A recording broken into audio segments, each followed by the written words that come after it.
Hooty hoo, all my stock market gamblers. Welcome today. I'm Tall Mike. So glad you're here. Well, what's going on with the markets? Did you notice how the QQQ, or the NASDAQ, if you will, had a double top? Just like I've been predicting. We finally got that double top. I've been waiting for that, right? I think this is a good entry point to the downside. I play the QQQs, and actually it didn't quite hit a double top. The high was back in July, right? It was 502 on the QQQs, and we came up to 499. So 3 points within, right? But that's pretty much a double top. Good entry point to the downside. Now they may push it up a little higher. That's not uncommon to overshoot the double top by a little bit. Could possibly happen. Maybe it gets up to 510, even 520, but I do think it's a good shot to the downside. Now, here's the thing. Okay, so a lot of people don't really understand what purchasing power is. I talk about it a lot. I know what it means, but a lot of people, they get confused when I say you've lost your purchasing power. Now, you see, the NASDAQ peaked out back in July, right? And it's at the same place it was back in July. Same place today, we're in October, going into November. We're at the exact same place, right? So you haven't lost anything, but what you've lost is your purchasing power, right? Okay, against real money being gold. Since July, gold is up 20%. So in terms of real money, if you were in the NASDAQ, you've lost 20% of your purchasing power.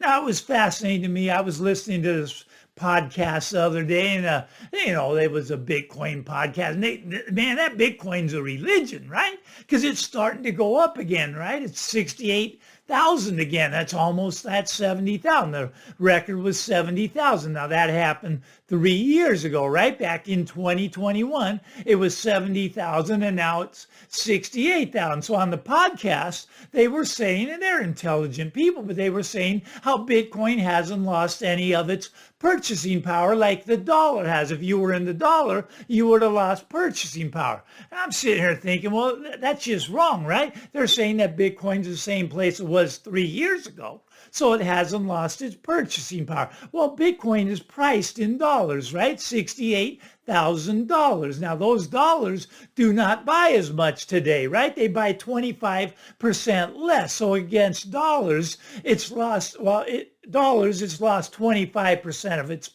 purchasing power. Okay, but against real money, against gold, Bitcoin is down 50% just in the last 3 years. But Mike, if you bought Bitcoin at $1, you'd be way up 68,000, right? Correct. You are absolutely 100% correct. And it made a lot of millionaires and even some billionaires of the people that bought at $1, and they want to sell it to you. They want you to be the bag holder up here, $68,000, $70,000 range, right? And maybe it goes to $1 million. That's just not my take. My take is we're going to get a pullback on Bitcoin also. It may get up to 70,000 again. That'll be like the fourth or fifth time where it's tried to get through there. Now, if it gets through there, I'll go on the bullish side and I'll start to bet it to go up again, right? But right now, I'm thinking this is pretty much the top again. We'll see how that plays out. But once again, the purchasing power, they have wiped out 50% of the purchasing power against real money, which is gold and silver, right? That's, in my opinion, is what real money is. A lot of people say, but Mike, Bitcoin's real money, and for you it may be. This is just Tall Mike's take, right? Because it's Tall Mike's channel. You may not agree with this. You may not agree that I think the NASDAQ's going to come in. You may think the NASDAQ's going to double. You may be a moon boy, and that's perfectly fine. All moon boys are welcome on my channel, right? Okay. So here's the thing. Let's get over to the real estate end of things. And now this is kind of funny also. Okay, so real estate, a lot of people were waiting to either sell their house or to buy their house. They were waiting for the Fed to cut interest rates. So the Fed cut interest rates, and they were expecting mortgages would come down with the interest rate cut. So the Fed cut by basically 50 basis points. But what happened to mortgages? They went up between 30 and 40 basis points. So Fed cut by 50.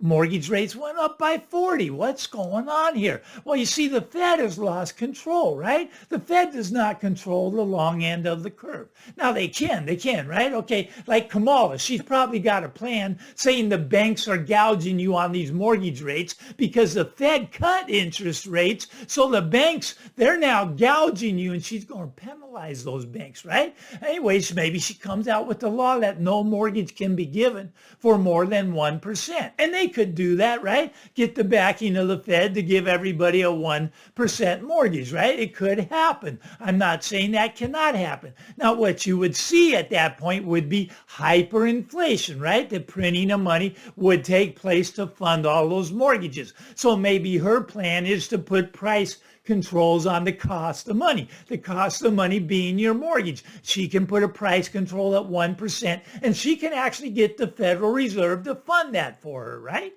I mean, that's within her power, I think, right? Okay, all mortgages are now 1%. What's that going to do to the cost of real estate? In nominal terms, it's probably going to send it up higher. That would be my guess, right? If everything mortgage was now 1%. And we've tried this before. We've given the corporations 1% loans. And what happened? Well, the corporations went out, bought the houses, and the houses went up. But now with corporations paying 5%, they're trying to get out of the market. And Kamala sees this, says the banks are price gouging, going to maybe reduce it to 1%, right? And not only would the corporations come back, but everybody would be buying. Prices, nominal terms only, would be going up. You see, in real terms, your house has been getting hit over the head with the stupid stick, right? You take into account inflation in the last 3 years, your house is down in real terms. Not in nominal terms, still strong, still staying up at the high prices, right? Terms of gold, it's way, way, way, way, way down, right? About 50% off already just in the last 3 years if you price it in terms of real money, right? But in that fake nominal stuff, it's still up there where Billy Bob got out at. Now, what's going to happen? Well, you see, 2008, what happened in 2008? Well, we had the crash, right? But they didn't let it play out. They built the bubble up bigger. See, houses are way, way more unaffordable now than they were in 2008. 2008, they were getting pricey, getting overvalued, getting extreme valuations, but they were still people, that were going out and buying them because they could. Now, they're even more extreme, more overvalued, more unaffordable, and people can actually not go out and buy them. I'm not saying there's not demand. There's demand for houses. Every homeless person would like to have one, right? But they can't afford that, right? Because the price is too high. Now, here's the thing, right? Okay, so they're way more unaffordable now. And now what's all that's really happened since 2008 till now? All that's really happened is we printed $30 trillion. And I'm not saying they can't print another 30, throw on another 50 on top of that, throw on another 100 on top of that. They can print money into oblivion to keep the houses up in nominal terms. But in real terms, they're going to be crashing like you've never seen before. Now, this is interesting. All right. Is it possible that they don't go that route? Is it possible that they show some fiscal responsibility? Is it possible that they let the free market take effect? Probably not possible, but let's say they did. Let's just say they did. Okay, let's say they did. Let's say they stopped buying mortgages at the Federal Reserve. They stopped buying them, right? Right now they own $3 trillion of them. That's why the houses are so expensive, right? But let's say they stopped buying them. Could we actually go back to prices just 5 years back, right? If you went back just 5 years ago, right? Well, what would that do to home prices? That would drop them by about 50%. Now, I'm calling for a 40% drop, and I still think we're going to see that. Now, here's why. I understand we got high prices. We got Billy Bob type of prices, right? Price of Billy Bob got out. You're real close to that in most areas. Maybe down just a touch, but you're real close to that. But here's the problem. Things are not selling right now. Why aren't they selling, Tall Mike? Well, because they took away the MLS from the public, right? They tried to protect the public. They tried to protect you, right? And then all of a sudden, the MLS has become worthless. MLS does not get the house sold anymore. Why?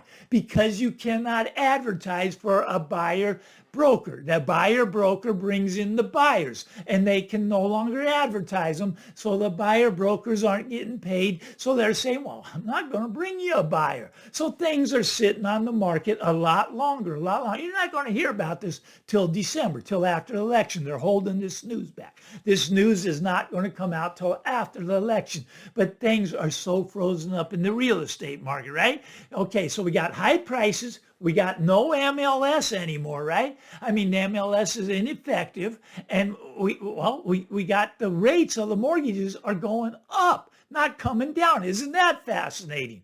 I actually think the mortgage rates are going to get above 10% when things blow up, right? Because the debt bubble is going to blow and nobody's going to give you a mortgage for less than that. Probably going to be closer to 14% for your mortgage. What's that going to do to your house price? It's going to start coming down, right? And it's already starting to come down, but the news not going to come out till December. And I get that. I'm good with that. But here's why it's starting to come down. Inventory. Inventory is coming onto the market. Okay, so new houses are coming onto the market, right? And here's the thing. They're not selling, right? The old houses are still sitting, and now the new houses are sitting with the old houses, and they're just sitting days on market, extending out, going longer, going longer, going longer, going longer, right? Okay, now here's what's happening. People are starting to panic. They're starting to go, oh no, the house next door just came on.